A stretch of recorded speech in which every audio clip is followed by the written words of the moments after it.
Hi, this is Alex Short in the OGP Customer Center in Rochester, New York. SmartScope M-Series metrology systems are offered with a variety of sensors and accessories meant to help you get the most out of your measurement system, specific to your unique applications. Oftentimes, using video measurement, operators may find difficulty achieving focus on certain types of parts. Parts with surfaces like glass, clear plastic, and mirror-polished metal can create video images with extremely low or even non-existent contrast. The best way to solve this problem is with the Grid Projector. Let's take a closer look using the new SmartScope M7 running Zone 3.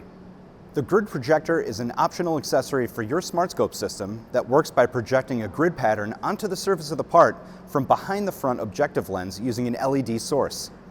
The system is designed so that the image of the grid will only appear in focus when the surface of the part is exactly coincident with the focal plane of the optics. The autofocus routine can then use the contrast contained in the grid image, just as if it were present on the surface of the part itself. Since the autofocus algorithm in Zone 3 is finely tuned to the characteristics of the grid image, repeatability is significantly improved. Using Grid Projector with Zone 3 on SmartScope M-Series systems delivers high productivity, fast, repeatable measurements when measuring parts with these clear or highly polished finishes.